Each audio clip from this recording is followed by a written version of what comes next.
भी टूल थे टर्मेक्स पर बेस थे या फिर थर्ड पार्टी ऐप पर थे। नाउ वो सब टूल में हमें थर्ड पार्टी एप्लीकेशन का यूज करना पड़ता था। अभी तक जो भी टूल थे उनको पूरा सेटअप करके रखना पड़ता था या फिर एक होस्टिंग टाइप का बनाना पड़ता था जिस पर हमको अपना पाइथन कोड इंस्टॉल करके रखना पड़ता था, वहाँ से लोडर यूज कर सकते थे। इतना सब करने के लिए हर नॉर्मल बंदा तैयार नहीं होता है, मतलब हर किसी के बस की बात नहीं होती है कि वो ये सब करे, पूरा एक सेटअप बनाए, इंस्टॉल करे, उसके बाद लोडर चलाए। बहुत कॉम्प्लिकेटेड हो जाता है। नाउ वो तरीका सही था, लेकिन उसमें भी कई ज़्यादा परेशानियाँ आती थी कई तरीके की। जैसे कई बार कोड फेल हो जाता था, कई बार API टोकन जो था वो फेल हो जाता था, कई बार आईडी बंद हो जाती थी। तो एक इंसान तो ऐसे चाहिए जो पूरा सेटअप के पीछे बैठा रहे और देखता रहे कि चल रहा है या नहीं चल रहा है। मतलब बहुत ज़्यादा कॉम्प्लिकेटेड था और साथ में टाइम कंज्यूमिंग भी था। उतना सक्सेसफुल नहीं था टर्मेक्स वाला तरीका। चलता अच्छा था, सब कुछ ठीक था उसमें।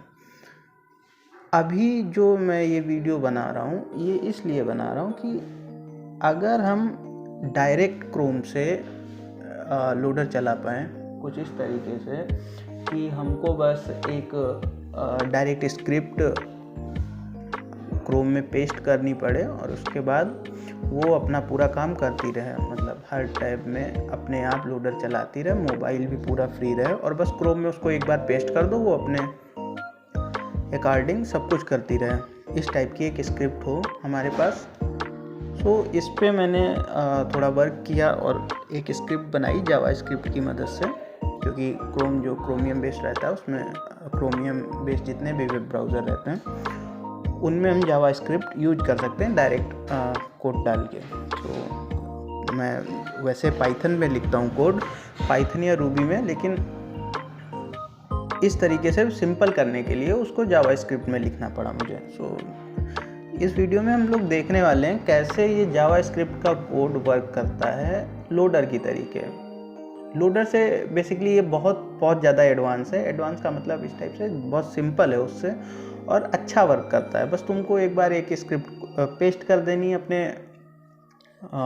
एड्रेस बार में और वो वर्क करता रहेगा।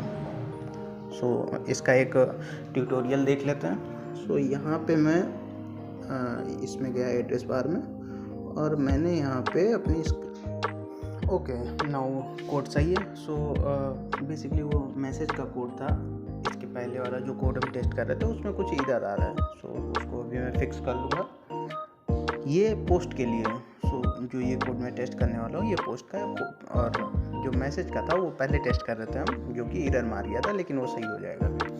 नाउ अभी इसमें मुझे कुछ चीज़ें ऐड करनी है, जैसे कि नोटपैड का और मल्टीपल यूज़र का, ये सब चीज़ें ऐड करनी है। वो चीज़ें ऐड हो जाएंगी, वो बहुत ही छोटे लेवल की हैं, मतलब वो आराम से ऐड हो जाएंगी। नाउ इसको टेस्ट करके देखते हैं, ठीक है। सो मैं यहाँ पे एंटर मारता हूँ। नाउ ये मैंने एंटर मार दिया और एंटर के बाद ठीक है।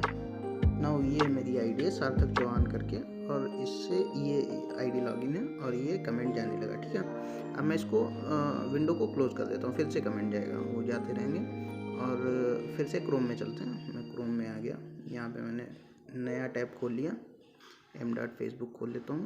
m.facebook हो गया, ठीक है। मैं आईडी दिखा देता हूँ, ये आईडी है सार्थक चौहान करके, ठीक है। ये आईडी लॉगिन है मेरी। अभी मैं मोबाइल में कुछ भी काम कर सकता हूँ, अपना जो भी है वो सब काम कर सकता हूँ। प्लस इसमें अभी मैं बहुत चीज़ें ऐड कर सकता हूँ, नोटपैड ऐड कर सकता हूँ और नई आईडी ऐड कर सकता हूँ, ये सब चीज़ें ऐड हो जाएंगी। प्लस इसमें कोई भी कॉम्प्लिकेशन नहीं है, मतलब इस टाइप का नहीं है कि आपको टर्मेक्स इंस्टॉल करना है, उसमें बहुत ज़्यादा इंस्टॉलेशन का झंझट पालना है, ये आईडी डालना है, वो डालना, कुछ नहीं करना है। अपना आईडी लॉगिन करके रखना है, कोड पेस्ट करना है एड्रेस बार में और वो अपना काम करता रहेगा। ना देख लेते हैं एक बार कमेंट जा रहे हैं या नहीं जा रहे हैं। सो इस पे आ जाते हैं अपन लोग। अच्छा हाँ, एक चीज़ और है, ये कमेंट जाते हुए 1 2 3 4 4 कमेंट चले गए, वो टाइमिंग जितना आपको सेट करना है वो सब हो जाता है, जो कि टर्मेक्स का टूल करता था, बिल्कुल वैसे ही वर्क करेगा ये। क्लियर है। लेकिन अगर पेज रिफ्रेश हो जाएगा या आप रिफ्रेश कर दोगे, मोबाइल स्विच ऑफ कर दोगे, डाटा ऑफ कर दोगे, तो ये बंद हो जाएगा। वो मतलब एक कॉमन सेंस वाली बात है। ठीक है, सो यही है। तो अगर आपको ये कोड चाहिए, जिन्होंने मुझसे पहले कोड लिया हुआ है उनके लिए फ्री है, या जिनका कोड पेंडिंग है, जिन्होंने रुपए दिए हुए हैं और उनको कोड नहीं मिला है, वो मुझे इनबॉक्स मैसेज करें, उनके सबके लिए फ्री है। जो भी नए यूजर्स हैं उनके लिए पेड है। सो आप मैसेज कर सकते हो मुझे फेसबुक पे, व्हाट्सएप पे, जहाँ भी आपको सही लगे। Thank you.